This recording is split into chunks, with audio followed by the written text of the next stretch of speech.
काय निर्णय झाला त्याच्यातला महत्त्वाचा निर्णय आहे की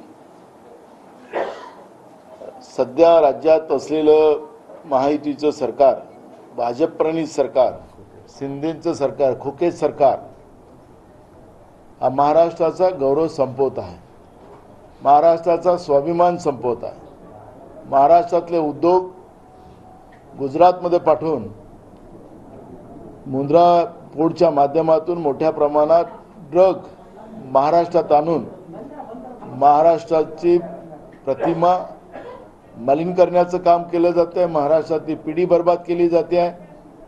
आणि म्हणून आजचा एक संकल्प आम्ही केला की महाराष्ट्राच्या स्वाभिमानाला आम्ही धक्का लागू देणार नाही। महाराष्ट्राचा स्वाभिमान हा छत्रपती शिवाजी महाराजांचा महाराष्ट्र आहे। ज्या छत्रपती शिवाजी महाराजांच्या नावाने यांनी जलपूजन केलं, देशाचे प्रधानमंत्री, राज्याचे मुख्यमंत्री त्या जलपूजनात होते आणि त्या ठिकाणी भव्य छत्रपती शिवाजी महाराजांचं अरबी समुद्रात स्मारक बनवून अशा पद्धतीच्या भीमगर्जना त्या काळात केल्यात। पण अजूनपर्यंत छत्रपती शिवाजी महाराजांच्या सुद्धा त्या ठिकाणी अरबी समुद्रामध्ये भव्य स्मारक झालेलं नाही। आणि म्हणून आज जी महाराष्ट्राची अवस्था आर्थिक,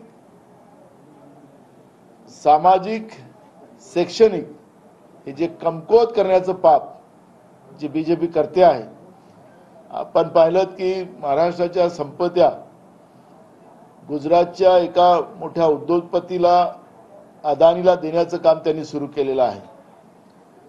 मग वर्लीच्या जागेचा प्रश्न असेल, अनेक ठिकाणच्या सगळ्या जमिनी, सगळ्या प्रॉपर्ट्याज अदानीला विकल्या जातात आहेत आणि त्या माध्यमातून महाराष्ट्राच्या बर्बादीची व्यवस्था महायुतीचं, भाजपचं सरकार, एकनाथ शिंदेचं सरकार महाराष्ट्रात करते आहे। आणि म्हणून या सगळ्या व्यवस्थेबद्दलचा चीड स्वाभाविक आहे की काँग्रेसला, कारण की महाराष्ट्राला जे महाराष्ट्राचं मंगल कलेश यशवंतराव चव्हाण साहेबांनी जो लावलेला होता आणि त्या माध्यमातून काँग्रेसच्या विचारांनी यशवंतराव चव्हाण साहेबांनी या महाराष्ट्राला प्रगतीपथावर नेलं।